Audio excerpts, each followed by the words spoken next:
Ever been in that situation where you're like, so what do I do with myself? And you've really fucking chafed your penis. So the answer is, I got to do something besides stroke my dong.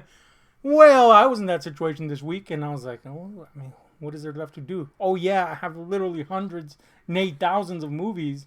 Maybe I should crack one of them cases open. So I didn't. And instead watched movies that were filling up space on my USB. Classic! Now look, man, not too long ago, we watched The Northman, and it blew my fucking brains straight out of my skull cap.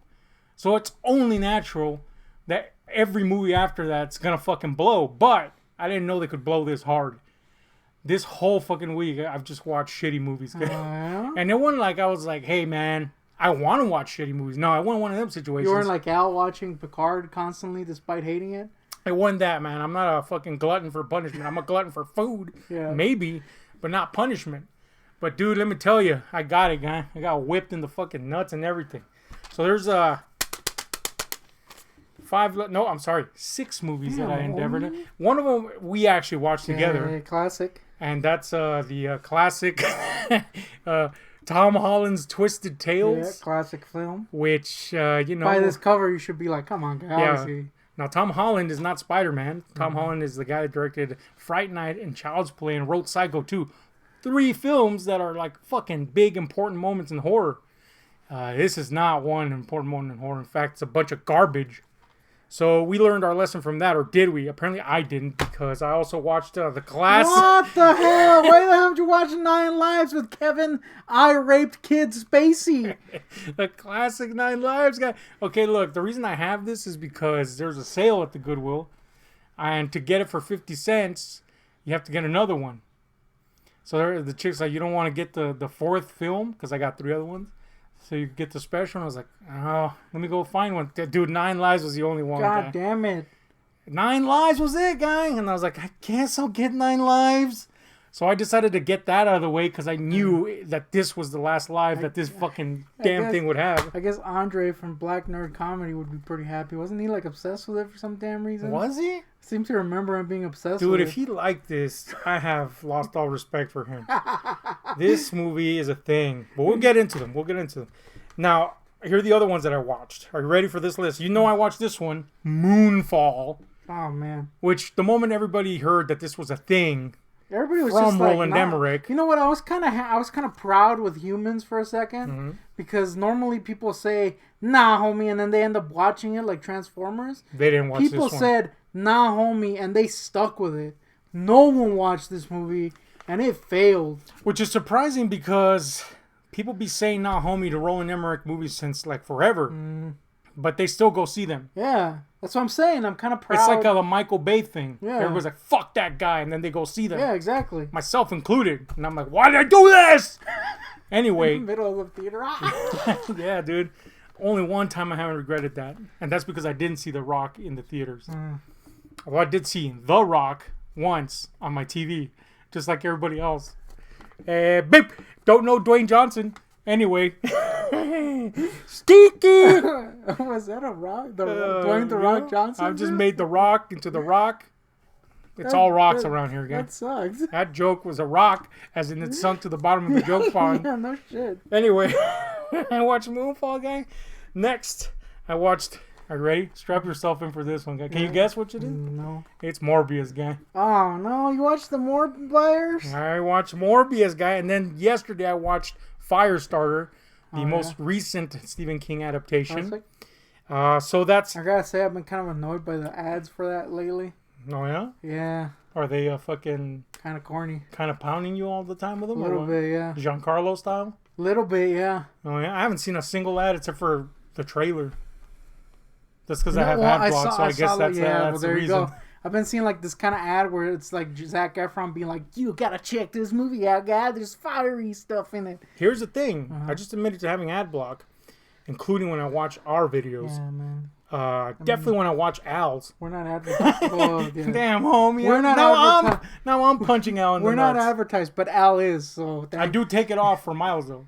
Oh, yeah, you got to do that. But anyway, the point is I just admit to having ad block, and I can still tell you that with ad block, I still got the 1 trillion Giancarlo Esposito ads. How does that happen? Yeah. Anyway, So I watched 6 movies. Far Cry 6 ads, in case you're wondering what Giancarlo Esposito. It's just Giancarlo 6, the movie. Or the game. Yeah. So I watched 6 movies. Okay? Just to reiterate, Twisted Tales, Sacrifice. Oh, I didn't tell you about Sacrifice. No. Sacrifice was the other movie I watched, and it's a Lovecraftian type movie, okay? Sacrifice, cult, what have you, okay? So I watched 6 movies. Twisted Tales, Sacrifice, Moonfall, 9 Lives, Morbius, and Firestarter. Can you tell me which one is the best of these movies that I saw? Shit, guy. Here's the list. Can you guess? Well, you already said these movies suck balls. They all suck in some way. They all suck. It's a spectrum, though, of suck. I'm going to say Moonfall was the best. Moonfall was the best, guy?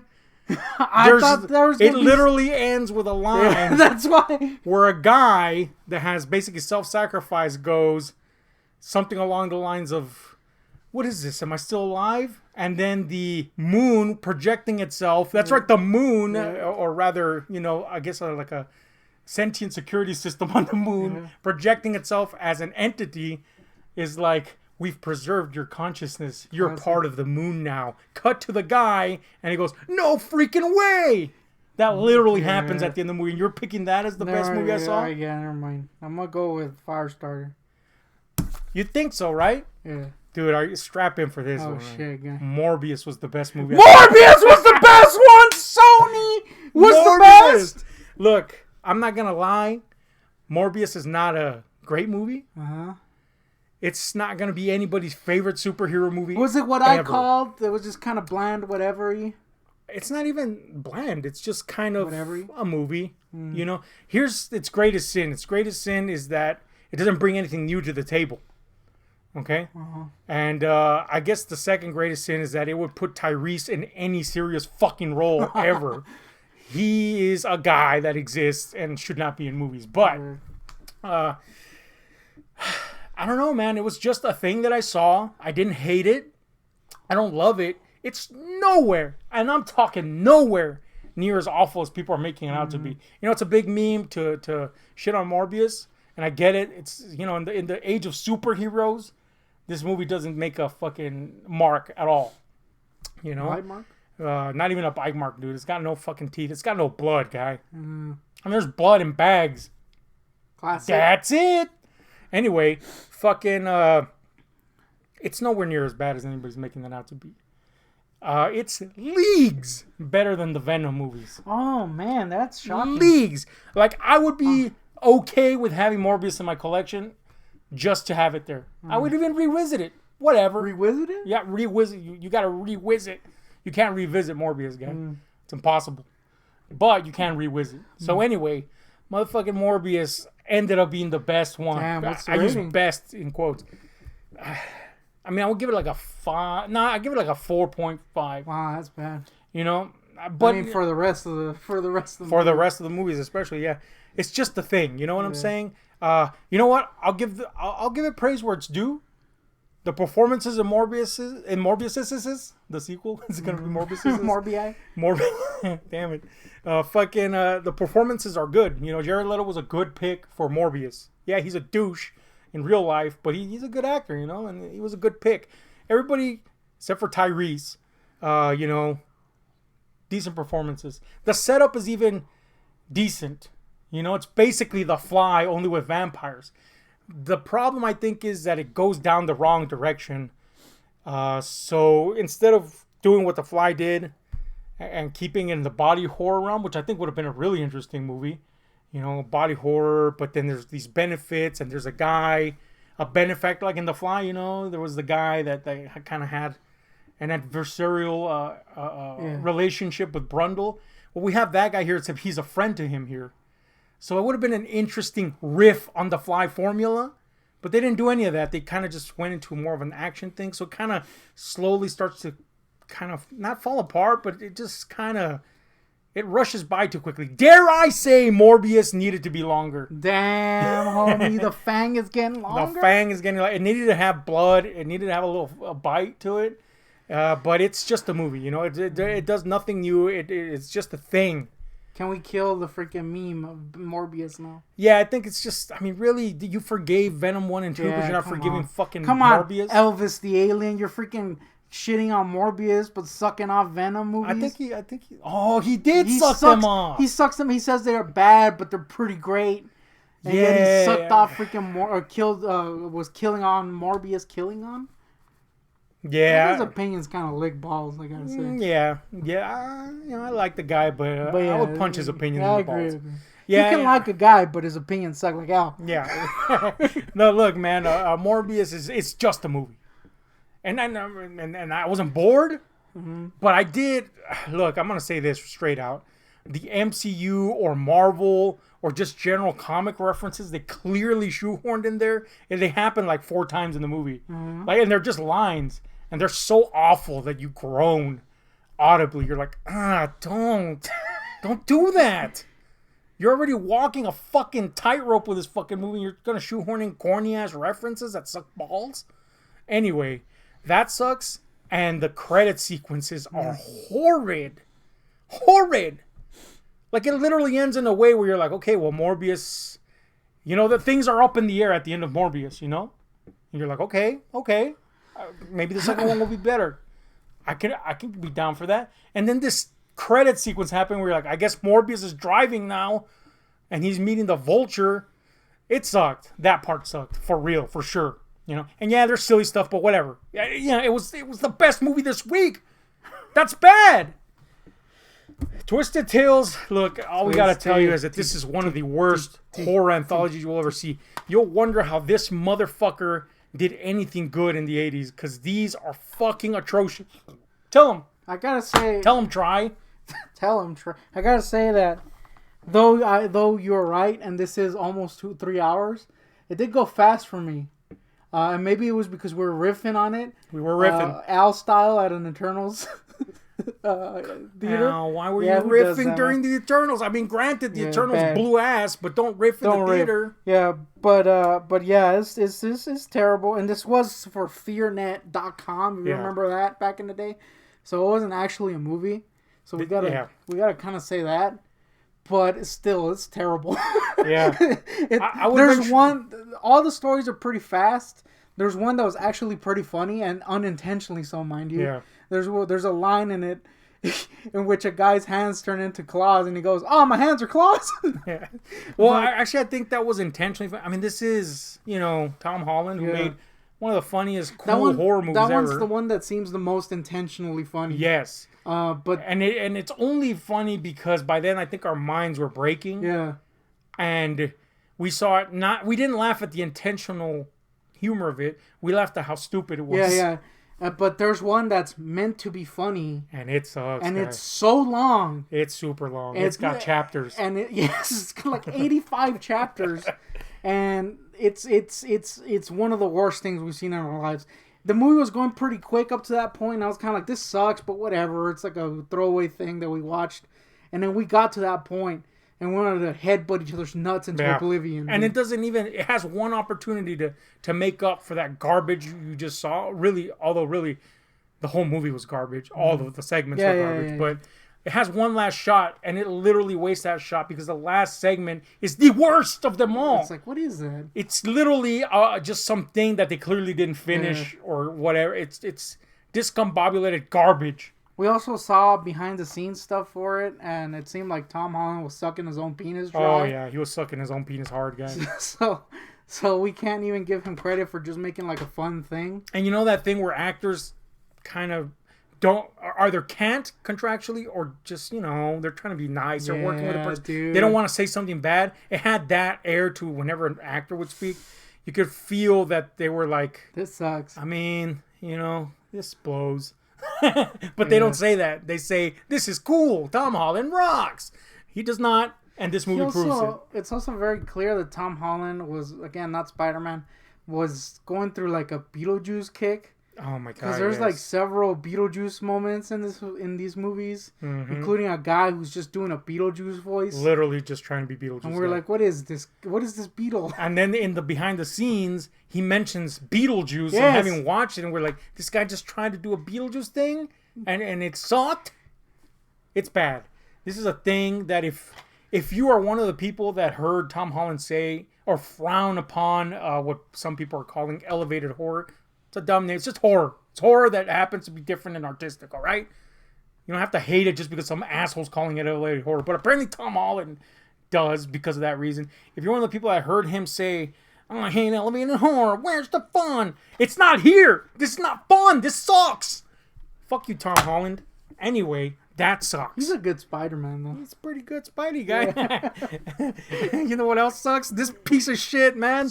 9 Lives is that standard, guy learns a lesson through going through some weird experience, template story. Classic, like the Shaggy Dog. It's a Christmas story template, Yeah. Get wacky shit going on. Arthur. I don't know. I assume that was a story for Arthur. Sure. Clifford, I guess he's a thing now. But look, man, it's that. Only the guy turns into a cat. And the guy's Kevin Spacey. So you go in like, this is weird. So yeah, he's like this. Does he use his cat powers to peep on boys? That's what I was fearing, guy.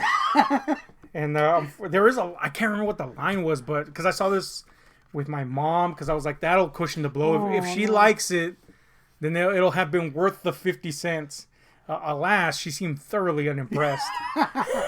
But that's bad because she liked Meet the Parents. Yeah. But anyway, this. He plays like a business mogul, like a Musk, Elon Musk type guy, and he's basically too busy to tend to his family life. So of course he becomes a cat, courtesy of Christopher Walken's cat magic, I guess. No explanation to that. None needed. It's Christopher Walken. He's magical. Anyway, Christopher Walken does a little dance. Next thing you know, he's a fucking cat. And Kevin Spacey, that is not Christopher Walken. And, he learns his lesson, I guess. Only, goddamn, dude. Look, that formula's been done a million times. The template of it, not the cat thing. But this is the most soulless drivel I have ever seen, dude. And the effects are horrid. The cat's not cute. Namely because Kevin Spacey is in him. Rectally and otherwise. It's just a vapid, ugly movie. And you know who directed this, dude? Oh, no. Tom Holland. He directed one of your favorite movies from the 90s. George Miller. Barry Sonnenfeld. Oh, no. For real? Men in Black. Classic movie. Yeah. Also, 9 Live. Not so classic. Beep. Well, what has he done lately, to be fair? A lot of garbage, to be fair. Yeah, he kind of went down a garbo. Mega garbage director, really, if we're being honest, 100%. Men in Black is great, though. Great flick. This? No. Look. Blacks and Men? That's my favorite sequel. Jesus. Look. Is it BBC's and White... Nope. White Boys, I was going to say. That's this movie. I'm going to tell you this, man. The only good thing that I could say about this movie is that Cheryl Hines and Jennifer Garner are pretty and they're in it. That's it. They're felines too? And no, that would be horrid. That's all I can say, guys. There's nothing good about this movie. This might be the worst one. Oh, shit. This one, at least you were like in awe that someone that once, long ago, directed something good was directing this dreck. This one is like, what is this? There's a part where they open... I'm sorry, I have to jump in. Don't bring Twisted Tails I have to jump guy. in, guy. There's a part where they open a door and there's a bar called Chucky's. Yes. There was also like him just... What else did it... It was a guy wearing a Fright Night shirt. Yes, we get it. You once directed good movies. Anyway. 9 Lives sucks. It's terrible, man. The little girl actor sucks my nuts. Not literally. Not literally, although she might have sucked Kevin Spacey's if it was a little boy instead of a girl. Christopher Walken, it takes a hell of a movie to make him not amusing. This is terrible, dude. It's bad. It's so bad. 0 out of 10? 0 out of 10, Damn, 0 out of 10. Is this going to be a case donation? I already fucking used the original case, so there's that. What was the other one? Okay, so I watched Sacrifice, and that's I think it was like 2017, maybe even 2020, and that one came out, and it had been on my radar because all these people in the H.P. Lovecraft Society, Classic Society, if you ask me, were like, yo, this is a cool Lovecraftian flick. Like the Barge people, remember when they recommended that? Garbage. And yet another garbage recommendation from them. Fucking sucks, guy. fucking sucks. I think that's on the box. With the I would- picture of you. That's the only way I would buy Sacrifice, if it had a blurb that said fucking sucks. Me. Who's me? Nobody knows except for me. Yeah. Anyway, it fucking blows, dude. The only good thing I can say about this one is that Barbara Crampton got a job. Mm-hmm. You know, she's a classic Lovecraftian actress. She's been in stuff recently, and that's one of them. That's all I can say. Oh man, her Norwegian or Swedish accent is so overwrought that it like vacillates between like that's pretty good to Jesus, don't do that. Anyway, the story. Look, I'm gonna be honest with you. So apparently, it's based on a short story, and I haven't read that short story, and maybe that short story is just a pastiche of what I'm about to mention. But this movie was clearly written by people that saw Stuart Gordon's version of Shadows over Innsmouth, which is called Dagon. Clearly they saw that, and they had none of the money to achieve that. And they made fucking this piece of shit. Classic. A classic Lovecraftian tropes. Lovecraftian. Lovecraftian. What? Classic Lovecraftian tropes. You know, Cthulhu? the guy going back to... Give me that.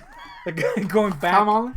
The guy going back to ancestral home and classic. You know, cults and being called back to his, you know, place and the whole shtick is Marsh there. people? Marsh people, I Classic. guess, if you wanted to call them that. Has all that, only none of the budget, none of the creative vision, and all of the lameness. It's just kind of a flat tire of a movie. And I was like, this is a thing. Can't say anything good about it, guy. Better than 9 Lives. It's better than 9 Lives. Yeah, there you go. I wasn't bored, so cool. Anyway, that's the thing I saw. And fucking Moonfall, guy. Moonfall guy. The one I predicted would be the best. The one you predicted would be the best amongst the worst. It could have been Oh, shit. if it was goofier than it is. Yeah. And it's pretty self-aware. For a Roland Emmerich movie, this is probably the most self-aware he's ever been. There's jokes towards the Roland Emmerich tropes in the movie. And you think like, oh, that's good. He's lightening up, you know. He realizes that he's basically making the same movie over and over again. Just switch what's causing the disaster around. And that's what this movie is. If you've seen 2012, if you've seen any of his disaster movies, it's the same fucking plot. Only you switch the disaster. In this case, the moon, which apparently is run by a sentient AI, is on a crash course with Earth. And there's a whole reason behind that, and it fucking sucks. And but anyway, some disgraced astronaut played by our pappy, Patrick Wilson, unfortunately. Yeah. That's why, Patrick. Yeah. He doesn't even look like he's having fun, guy. He doesn't look like he's miserable. He think looks like he knows that it sucks. I don't think he needed some money. I mean, what the hell, man? I don't know, guy, but he did it. He Anyway, needs to fire his agent. yeah, really, at this point. Even though his agent probably got him the directing job that he's about to do. But anyway, maybe that's what it was. It was like a trade boy. a tit for tat. Yeah, Nope. Definitely got tits up in here.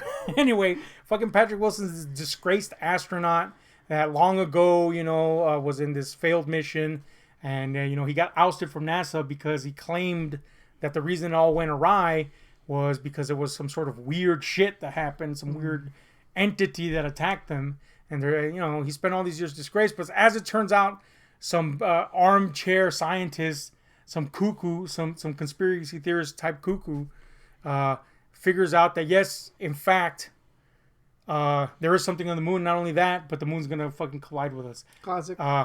All this stuff, the details just kind of like are so fucking shallow in the movie. You're just like, I'm watching a Roland Emmerich. You're so conscious of the fact that you're watching a Roland Emmerich movie, It's even got the broken family thing that he always does where, one of them's divorced and the other one has a family over there. It has all that shit. Everything that a Roland Emmerich movie has ever had is in this movie, only moon. And it's got some mind-bogglingly dumb dialogue. The science is, of course, not science at all. But that all could be fun, and the movie's just not fun. And that's its greatest sin. The reason I watched it is because I was like, Fun fall. yeah, you can enjoy a piece of shit disaster movie because the spectacle. The spectacle is not even fun, guy. There's nothing phenomenal that happens in this movie. Who ruined spectacle? Who ruined Spect? Spect, more like Sphinx. Man, yeah. Straight Sphinx, guy. I was tooting up a storm with this one because I was more entertaining than the movie. And look. Damn, homie, is that what that was? That's what that was. I was like, I heard like doodle doodle doodle. And that was me, gang. Goat legs and all. Damn, homie. And here's the worst part. Here's the worst part. The reason behind what's happening is mad dumb. You know?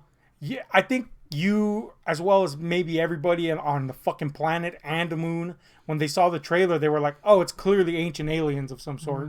It's not, guy. It's literally an AI on the moon that was built by our ancestors, which I guess qualify as ancient aliens, but not the type that we're all used to.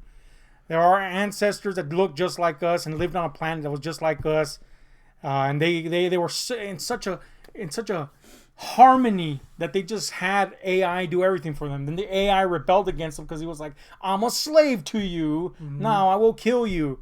And then that AI destroyed everything. Anyway, they created these ships to preserve their species and shot them out to the stars. And the AI hunted all those ships down and destroyed them. But one of them survived, and it was the moon, from whence Earth was seeded. And it's kind of stayed there, being run all alone by another AI that they created to run it. Like, why would you create another AI if an AI is currently destroying you anyway? So there's good AI versus bad AI, and I guess that's kind of like the Satan versus God element.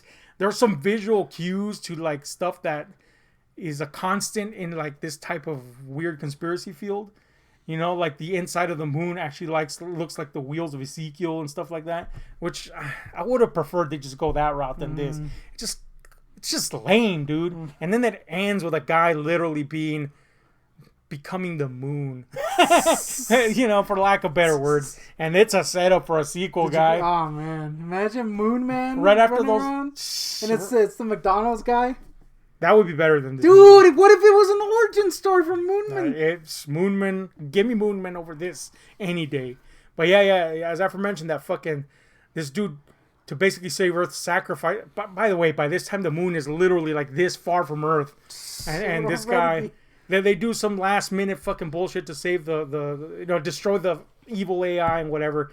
Anyway, the moon promptly goes back to its place, and the guy that self-sacrificed, which was not our pappy, although he should have, because holy shit, this movie sucks. Might as well kill yourself. What was the kind of cuckoo conspiracy theorists, which turned out to be right. Of course, Roland Emmerich style, right?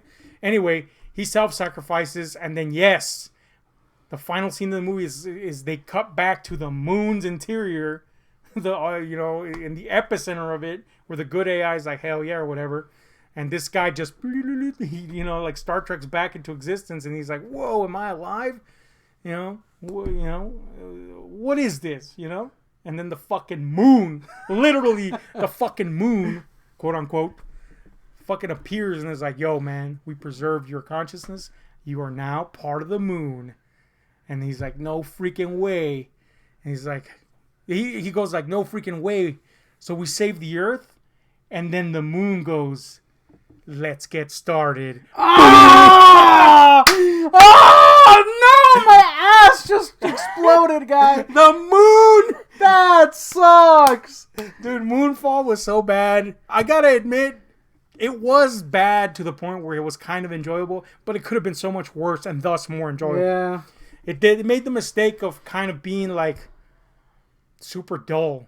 I think the fact that Roland now is realizing that, people are kind of watching it ironically, maybe that hurt it a little. He didn't go full Roland, guy. Yeah. You gotta go full Roland. Full reet. Anyway, and the last one I saw was Firestarter. Now, this is the second attempt at a Firestarter movie. Mm-hmm. There's been a show. There's been a sequel. But the first attempt was back in the day in the 80s with Drew Barrymore as a little kid with pyrokinetic powers that's being pursued by a government agency. Now, that not only created her, but it's trying to use her as a weapon, obviously. And they send this, ruthless assassin after her, a guy named John Rainbird. Which is supposed to be. Let me appreciate that for a while. Well, he's a Native American guy. That's a great name. That's a great guy. I'm just saying. All right. It's you nipple can worthy. continue. I feel like it's pretty normal for a Native John American. Rainbow. It's a great name, dude. that's what I'm saying. John Spartan, John Rainbow, John Matrix. I'm gonna double that up in a while. Watch. Oh But anyway, shit. yeah. So it's this little girl with pyrokinetic powers being pursued by the Shop. You know, a agency that Stephen King created and has many times tried to bring back into the narrative. Not often in a good way. The only good mention of them that resulted in something good was The Mist, which I thought was pretty cool. But anyway, both the movie and the story. But anyway, she's being pursued by the Shop. They send this ruthless assassin that himself was a product of their experimentations, and that's John Rayburn, a Native American dude that has the ability to read people's minds, basically. Now, Professor X. the little girl's father herself has, these abilities of his own. He can push people to suggest people do things, and usually he gets the results he wants. Her mother herself is a telekinetic. So basically, the Shop experimented made an ultimate weapon. They want her back. It's a good little idea for a fucking story. Controversial opinion, Firestarter is easily Stephen King's worst book in his first decade of writing. And that first decade of writing has fucking classics, guy. 10 years of pure classics. But Firestarter has always, to me, been the one that's like, eh. And Stephen King, I could swear I remember reading an interview where Stephen King's like, yeah, I had to turn in a book, and that's what I did. It's still not a bad story, but here's my thing. I saw room for improvement. And, adaptations change stuff all the time, so you can improve. Okay, so they made a movie back in the 80s. Was it good? No, homie! Although now that this one came out, everybody's claiming the original is the best thing ever. They shouldn't have ruined that classic. Where were you all this time, guy? I'm kind of shocked Al wasn't suddenly a Firestarter fan. Damn, homie, we were fucking mauling Al in this one. Mauling his nuts? Oh, God. Why do you maul with your mouth? I do maul with your mouth. You do maul with your mouth. No, you don't maul with your mouth only. You maul with your fucking claws, guy. No. Oh, my God, my hands are claws. Anyway, fucking Al's mauled genitals aside. Yeah. Fucking, I don't know why we mauled his genitals. But anyway, fucking, they made this movie with Drew Barrymore, George C. Scott as a Native American. What the fuck? What? Are you serious? Yes. George, that's like the whitest guy known to Earth. Whitest guy ever. Great fucking actor. Love him in just about everything he does, even if it sucks. Exorcist 3, classic. Super whitest guy ever. Super white guy. So he was the Native American that. Look, I'll be honest with you, that movie sucks balls. It's straight up, it's not good. Could be worse. What's up with Stephen King films having cool old man but the movies themselves sucking balls? Pet Sematary in this one. That's true, man. Fucking Pet Sematary, the original one. Judd Crandall, played by Fred Gwynn. Awesome movie. Not so much. It's not good. Let's just be honest. Controversial opinion. Controversial maybe, but it's fucking ass. You know what I'm saying? We were kind of shocked when we were shocked. We were shocked. Anyway, that movie sucks. I'm sorry. It blows ass. If you like it, that's cool. I'm not hating on you. I'm just saying it blows fucking ball sacks. Okay? Yeah. So I was like, dude, this is ripe for remaking. You can improve it. Change it all you want. We just need the skeleton of the story. And to the credit of the new movie, they did basically keep the skeleton, and they changed a hell of a whole lot. So if you're looking for a direct representation of the fucking novel, you're going to be fucking disappointed. But I don't care. I just want it to be good, whether it's loyal to the novel or not. Is it good? Nah, homie. Now, don't get me wrong. I guess of all the ones that I've mentioned here, it's the one where you could see the structure being good under anybody else's hands, but whoever made it.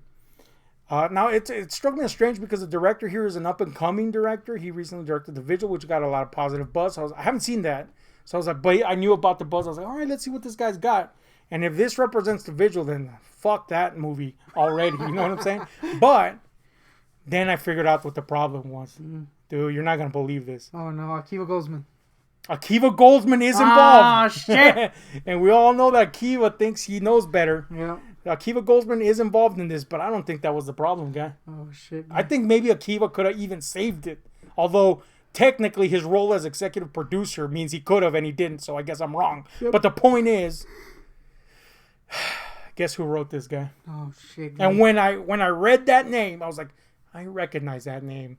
And then I looked it up and I was like, it all makes sense. The Venom 2. Might as well have been. Oh shit! Who? The writer of Halloween Kills. Oh, Which is easily one of the worst, most botched follow-ups I've ever seen in recent horror history. Let's just say that, not ever. Man, probably ever. But anyway, it was one of the worst follow-ups ever, and this movie has all the markers of that movie. Shallow characters, nonsensical continuity from scene to scene. I'm not saying that the continuity makes sense. It just flows in a way where you're like, this wouldn't happen ever. You know, the dialogue, just like in Halloween Kills, is fucking ass. Ass.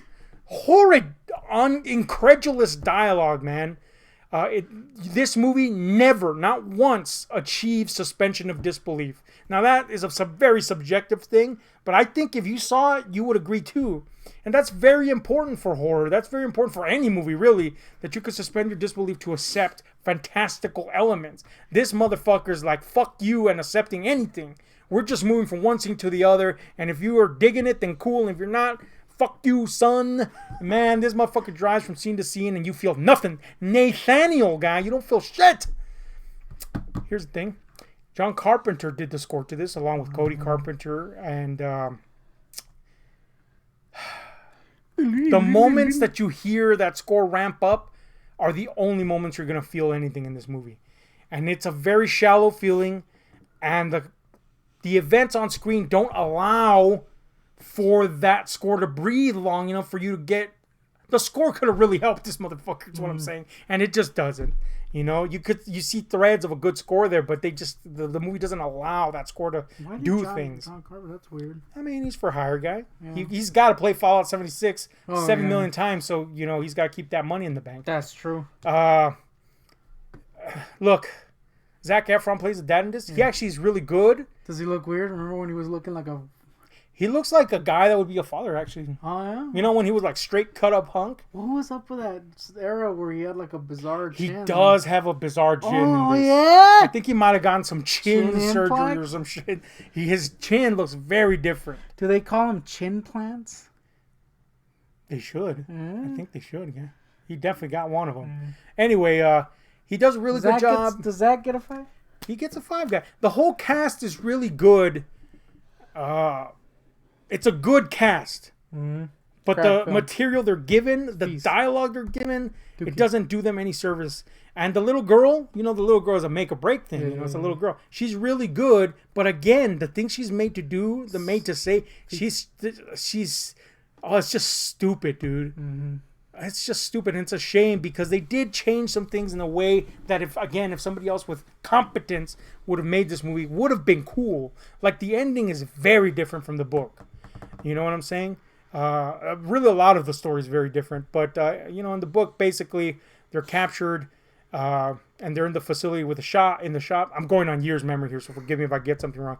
They're captured. They're in the shop. You know, her father is basically... He basically gives up and becomes a fat fucking lard. So us. And he's just there, you know, giving up to the whole endeavor. And John Rainbird's in the shop too, and he has his own intentions. And the little girl is the only one that's kind of like planning this eventual escape until her father kind of snaps back into, and he pushes himself to get them out of the situation. And there's a whole escape sequence. Father does die, but the little girl manages to get out of the grip of this. And it ends kind of in a stupid way. This is the book I'm still talking about, where once she escapes, she basically decides to expose the whole thing and thus, you know, get a hold of her life as a child on the run, basically, by taking it to Rolling Stone magazine, which is the most reputable thing that you can think of. It sounds really stupid, and it is. Yeah, that's kind of Stephen King and this Coke Days thing. Yeah, definitely Coke Day Stephen King ending. But this movie decides to take a darker turn. And again, had the movie been good, had the character work been solid, She takes it to the Rolling Stones, and they're like, "What is this?" They're all dead, guy, by then. But anyway, had the character work been solid, had what they endeavored to do been more than shallow, this ending would have hit in a particular way. However, charting the responses of, shall we say, the less informed, this ending just confused them. And charting the responses of people that are fans and understood what they were intending but didn't achieve well, it's just kind of enraging. Because it's an undeserved ending if there ever was one. So the ending in the movie is, yeah, they're captured and stuff. John Rainbird has his ulterior motives. I'm sorry. He in the movie he basically wants the little girl to enact revenge on the very people that he's been hired by, because he finally feels some form of, responsibility for all that he's done and for all that they've done. So he wants to turn her on them. That's his intention. Her father, on the other hand, doesn't become some lazy bastard. He's kind of fighting to the end. But here's the thing. The reason the little girl ends up in the facility at all, because she's on the run, is because John Rainbird, pretending to be her father, sends her psychic messages to come and find him and rescue him. And she thinks she's going to go to rescue her dad. And when she gets there, her dad's like, dude, what the fuck? That wasn't me. Get out of here. And that's not like a self-sacrificial thing. But she, having been ostracized her whole life, takes it as a rejection. And that triggers her anger. And she kills her father. And she goes on a rampage and kills. And that part is kind of okay, cool. It would have been good, again, if there was a lot more substance to it. And anyway, she ends up killing everyone, confronts John Rainbird, who kneels before her and is like, kill me. And she's about to cook this motherfucker alive, but then she lets him live, A kind of a moment that I translated as live in your own misery, live with what you've done. She walks away, she blows up the facility, she's kind of like out there on the shore, kind of absorbing what she's done. And John Rainbird comes out, I guess he escaped the fucking massive explosion, and he sticks his hand out to her. She takes it and he carries her away. And again, had they built these characters up correctly, this would have been an interesting ending. The idea that she remains an outsider, that she's now angry, the kind of unfulfilled, darker side of the Carrie story, This person with extreme powers gone down a dark path. It would have been an interesting ending. However, you fucking see John Rainbird like maybe fucking 1 second in the movie. They don't build him up. They don't build him up for shit. By the way, John Rainbird, played by Michael Grey Eyes, an actual Native American. 2 cool ass names, and you waste this motherfucker. Michael Grey Eyes. Michael Grey Eyes, guy. Does he have gray eyes? He's got gray eyes, guy. I'm just gonna say that because his name's Michael Grey Eyes. I'm assuming they named him after his gray eyes, which I don't even know if he has them. But anyway, the point is, this movie. You mean it wasn't played by a white guy? A super white guy? I guess at least that. An Indian is actually played by an Indian guy. And I don't mean Aziz Ansari. Imagine that shit. That would be weird. Anyway, the movie sucks, guy. It's a wasted fucking effort. And it's just so dull and moves too fast, and this one, unlike like Morbius, which I said if it had breathed a little more, it would have helped it a little more. This one, if it breathed a little more, it would just been longer and more boring. You know what I'm saying? I don't know, guy. It was a thing I saw. Was definitely a thing I saw. This writer is fucking ass. I don't want him to ever do anything again. So already ruined that, and now he ruined this. So anyway, that's my whole week in movies, guy. That's pretty good flicks. I thought. Let's give these a rating. Twisted Tales, what's your rating? You saw that one? It's like a 1, guy. It's like a 0 for me, guy. I had 0. I gave it a 1 just because of that moment that made me laugh with the claws. I want to give it that much credit, but I laughed because I hated it. Yeah. I laughed because we were destroying it verbally. True. Otherwise, I would have been miserable. Especially those last 2 stories. Oh, yeah. That's a good 0 because those last 2 stories. Twisted Tales is awful. I give it a fucking 0, guy. 9 Lives, I give it a fucking 0. It's a pathetic film. Pathetic? You can't even give me, because it's a family movie, you can't even give me hottie shots of the two hotties that would have been, at this point, the only saving fucking grace of this movie. Fucking sucks, dude. And Kevin Spacey, look, he did his dirt, and clearly he loves fucking little boys. Yeah. But we can't deny that the guy was a good actor. Or can we? Oh, 9 Lives gives us enough evidence that he sucked at acting, too. He's clearly phoning this shit in, This was guy. like right after Baby Driver 2. How? Which Wow. now he's known for driving babies all day long. So Sweet irony. yeah. Anyway, fucking 9 Lives gets a mad 0, guy. Moonfall, I'm going to give Moonfall a 2 because there was moments where it was so stupid that I laughed. That last sequence where the guy becomes the moon, it made me laugh out loud, guy. And there was moments where it was so stupid that I laughed. But overall, it was just too fucking Emmerich heavy for me to fucking love it. Lame. And its lameness, you know. Sacrifice, I mean, that one you can see that they tried a little, but if you don't have the money to do it, don't do it. If you're just gonna riff on something and it's just a pastiche of a pastiche, what the fuck are you doing? And I'll give it a 1, guy. Barbara Crampton got paid, I guess. Hey. There was a new chicken, and I was like, get this scene over with. Oh shit. Movie sucks, is what I'm getting at. A Firestarter, I'm going to give Firestarter like a 2.5, guys. It's better than the original, but the original was garbage, so there you go. It's terrible, guy. It's terrible. You know, there was a moment right after I finished watching it where I was like, am I going to be harsh with this when I write the review, or am I not? I don't mean to imply that this is written, by the way. I mean, a separate thing that I do. But anyway, and the answer, once I started the review, was I'm going to fucking rape this thing. It sucks, dude. It's bad. You know, it's just bad. Maybe me having said all that, if you ever see it, and I don't want to put you through that, eventually we will, because we have to. But maybe you'll think differently, because I have literally burned it to the ground. But it's just the thing that I saw, dude. So Morbius ended up being the best one of this fucking bunch. What do you know? And I gotta say, not as bad as everyone else said. I'm gonna give it a fucking like a 4. You know, maybe it even appreciates. Maybe it goes down. I don't know, man.